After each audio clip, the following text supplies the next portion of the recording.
Hello guys. आज result निकलने वाला है आप लोगों को। आज रिजल्ट तो आप लोग देखेंगे, कमेंट करिएगा कि क्या क्या आप लोगों का रिजल्ट हुआ। लेकिन आज हम लोग जो है संघ प्रोटोजोआ के विषय में पढ़ेंगे, जो आपके बोर्ड के नज़रिए से ये बेटर है। मतलब बायो से कनेक्टेड जो आप लोग वीडियो में बना रहा हूँ वो सब आप लोग जो है आप फायदेमंद ही है, इसलिए आप लोग जो है वीडियो देखा करिए और लाइक और कमेंट किया करिए। और चैनल पहली बार आए हैं तो जरूर सब्सक्राइब कर लीजिए।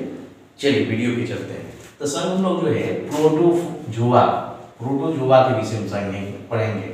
संघ प्रोटोजोआ, इसमें प्रोटोजोआ वर्ग में अब कौन कौन से जो है ये कौन कौन से जो है इसमें इनके लक्षण क्या होते हैं, इनके प्रजनन कैसा होता है, ये सब इस वीडियो के माध्यम से आप लोग समझ पाएंगे।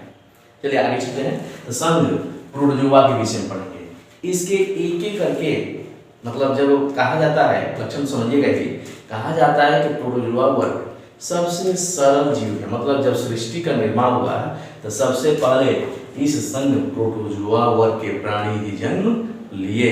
मतलब इनको प्रथम जंतु माना जाता है। जो आप लोग मैं फिगर में यहाँ पर दिखा रहा हूँ, ये प्रथम सरल जीव है और इस सृष्टि के प्रथम जंतु माने जाते हैं। इस धरती पर पहले ये जंतु जन्म लिए। अब इनके लक्षण क्या है, तो लक्षण आप जो है एक एक करके समझिए। पहला लक्षण, इसमें लक्षण जो है इसमें ये एक कोशिकीय माने जाते हैं। मतलब एक कोशिकीय होते हैं। पहला लक्षण है ये एक कोशिकीय होते हैं। एक कोशिकीय समझ रहे हैं, एक कोशिकीय। अब एक कोशिकीय मतलब एक कोशिका के द्वारा उसका निर्माण हुआ हो उसे हम लोग एक कोशिकीय कहते हैं। मतलब वन सेल से निर्माण हुआ हो। जैसे हम लोग हैं तो मानव वर्ग या और भी प्राणी वर्ग जो होते हैं बहुकोशिकीय होते हैं। लेकिन ये सरल जीव जो प्रोटोजोआ वर्ग में बता रहा हूँ ये बहुकोशिकीय नहीं होते हैं, एक कोशिकीय होते हैं। एक सेल से इनका निर्माण होता है। फिर इनमें दूसरा लक्षण मैं बता रहा हूँ। दूसरा लक्षण ये है कि इनमें प्रचलन मतलब चलना जो है ये कैसे चलते हैं, तो अपने इनमें पदार्थ पाया जाता है। अभी फिगर में मैं दिखाऊंगा पदार्थ कैसा होता है। ये इनके चारों ओर जो है पदार्थ इनको कहा जाता है और ये पदार्थ के द्वारा एक स्थान से दूसरे स्थान तक ये जाते हैं, या इसे हम कसाब भी कहते हैं। कसाब पदार्थ कहिए, पदार्थ या कसाब के द्वारा जो ये प्रचलन करते हैं। मतलब एक स्थान से दूसरे। फिर दूसरा लक्षण ये स्वतंत्र जीव। अगला लक्षण ये स्वतंत्र जीवी होते हैं। ये स्वतंत्र जीवी होते हैं। अब स्वतंत्र जीवी मतलब ये कहीं भी इनका निवास स्थान बन जाता है। एक अंदर भी स्थान इनका है और वायुमंडल में इस धरती व ब्रह्मांड में तो है ये स्वतंत्र जीवी भी कहा जाता है, इसे कह सकते हैं। फिर अगला लक्षण कि ये श्वसन कोशिकाओं की ये स्वतंत्र अवस्था में तो रहता ही है। हमारे श्वसन तंत्रिकाओं में ये इनमें श्वसन तंत्रिकाओं के द्वारा इनका विषण होता है। विषण मतलब श्वसन क्रिया होती है। विषण के द्वारा इनमें श्वसन क्रिया होती रहती है। और इनका अगला लक्षण ये है कि इनमें लैंगिक जनन, लैंगिक जो है इसमें और लैंगिक अलैंगिक दोनों ही इसमें जन्म पाए जाते हैं। अब लैंगिक अलैंगिक आप लोग समझा रहा हूँ। लैंगिक क्या होता है, लैंगिक और अलैंगिक जनन दोनों ही। अब ये तो अलैंगिक क्या होते हैं, लैंगिक में वे आएगा जनन जिसमें मेल और फीमेल दोनों पार्टिसिपेट लेते हों। मतलब मेल और फीमेल दोनों होंगे तो उसे हम लैंगिक जनन कहेंगे। और जिसमें केवल मेल या फीमेल केवल वन मतलब पोर्शन रहे उसको हम लोग अलैंगिक जनन कहेंगे। जैसे आप लोग कभी कभार अपवाद में मुर्गी हम लोग देखते हैं, मुर्गी में जो है मुर्गी कभी कभार धुरी अंडा देती है। धुरी अंडा समझ रहे हैं, मतलब अपने धूल के अंदर ही धूल में ही मिट्टी उट्टी अपने बॉडी के ऊपर डालेगी और डालने के बाद एक रोज अंडा देना शुरू, वो होगा ध्रुवा अंडा। और ध्रुवी अंडा मतलब अलैंगिक जनन क्रिया हो गया। बेहाया देखेंगे, बेहाया जो है अलैंगिक जनन क्रिया करके ही एक नए जो है बेहाओं का निर्माण करता है। तो इस तरह इनमें जो है अलैंगिक और लैंगिक जन्म क्रिया पाई जाती है। ठीक है, अब चलते हैं। अब जैसे मैं आपको बताता हूँ कौन कौन से लैंगिक लैंगिक करते हैं। अब जैसे अमीबा हो गया, अमीबा जो आप लोग फिगर में देखिएगा, ये अमीबा हो गया। फिर इसमें एंट अमीबा, एंट अमीबा।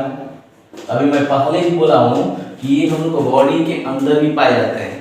फिर एक और एग्जाम्पल लीजिए, युगलीना, युगलीना, युगलीना भी होते हैं। अभी मैं पहले ही बोला हूँ ये जो हम लोग बॉडी के अंदर ही होते हैं। तो देखो ना, ये एंट अमीबा, ये एंट अमीबा जो हम लोग बॉडी के अंदर करते क्या है कि जब बरसात आता है तो एंट अमीबा जो है अपना रूप दिखाना शुरू कर देता है। और ये करते क्या है कि इसमें स्टॉप कर दो। हाँ, एंट अमीबा हम लोग बॉडी में ये पेटों में दर्द उत्पन्न करना शुरू कर देते हैं। एक और होता है एंट अमीबा हिस्टोलिटिका, जो लोग मसूड़े में पाए जाते हैं, मसूड़े में पाया रोग उत्पन्न कर देते हैं।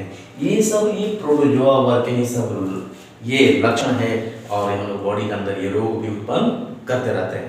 अब आते हैं कि इनमें प्रजनन कैसे होता है। प्रजनन अब कैसे होता होगा। अब इसमें प्रजनन तो बॉडी के अंदर कैसे होता है, तो प्रजनन इनमें जो है दो प्रकार से होता है। एक सरल विभाजन, द्विविभाजन है। द्विविभाजन, सरल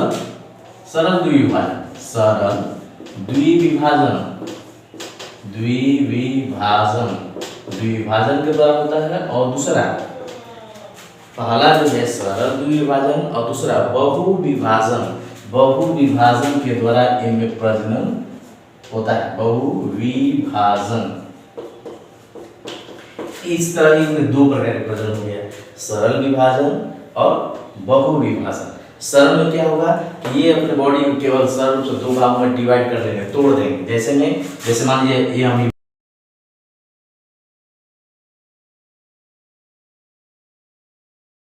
अमीबा हो गया। तो अमीबा करेगा क्या, ये केंद्रक हो गया। धीरे धीरे अपनी बॉडी को ये यहाँ पर सिकुड़ाना शुरू कर देता है और सिकुड़ा कर ये अपनी बॉडी को सिकुड़ाएगा। यहाँ पर केंद्र को, यहाँ पर जो है इसको केंद्रों को ऐसे दो भागों में तोड़ेगा, तोड़ने का प्रयास करेगा और तोड़कर जो है दो भागों में डिवाइड हो जाएगा। इस तरह अमीबा का जो है द्विविभाजन के द्वारा प्रजनन क्रिया हो जाती है।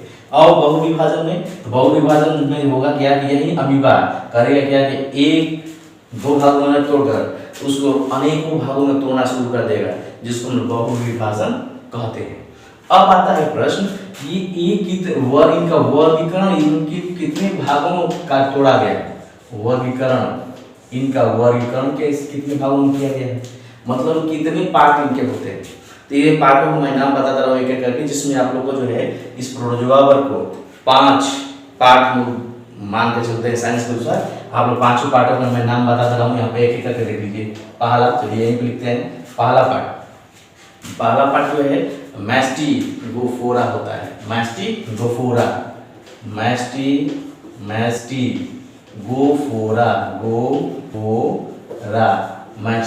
हो गया। फिर दूसरा मैस्टिगोफोरा, पहला इनका हो गया, ये वर्गीकरण में पहला ये सम हो गया, एक तरह से मानिए प्रोटोजोआ वर्ग का पहला पार्ट। दूसरा सार्कोडीना,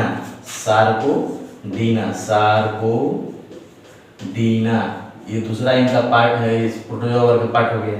फिर तीसरा सार्कोडीना। अब तीसरा आप समझेंगे स्पोरोजोआ होते हैं, स्पोरोजोआ हो गए। अब चौथा कौन है इनके प्रोटोजोआ का पार्ट होगा,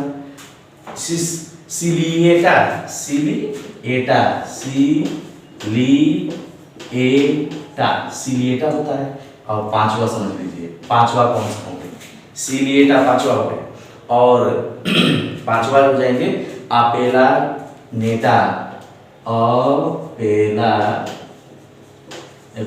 नेटा, ये जो है पांचवा इस प्रोटोजोआ वर्ग का पार्ट हो गया।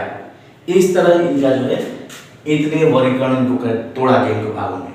अब आते हैं कि आर्थिक महत्व है इनका। आर्थिक कुछ महत्व भी है क्या, आर्थिक इनका महत्व समझिए। आर्थिक महत्व में क्या होते हैं कि ये प्रोटोजोआ वर्ग के जो प्राणी होते हैं उनको हम जो है खाते भी हैं। जैसे में अभी समुद्री कुछ जीव ऐसे भी होते हैं जिनको समुद्री जीव ही खाते रहते हैं और ये आर्थिक रूप में ये उपयोगी भी होते हैं। अब कैसे उपयोगी होते हैं, जैसे अभी अमीबा के विषय में बताया है, प्रोटोजोआ के विषय में बताया है, यूग्लिना है, ये जीवों के लिए रूप में, जैसे मछलियाँ हैं, मछलियाँ जिनको खाते रहती हैं, हम लोग के अर्थ के रूप में जो है मछलियाँ प्रजनन करती रहती है, हम लोग को अर्थ भी देती रहती है, इस तरह हम लोग आर्थिक रूप से सहयोग भी करते हैं। अब साइंस कहता है कि इसमें 30,000 जो है अभी तक 30,000 अभी तक इनकी प्रजातियां देखने को मिली है प्रोटोजोआ की।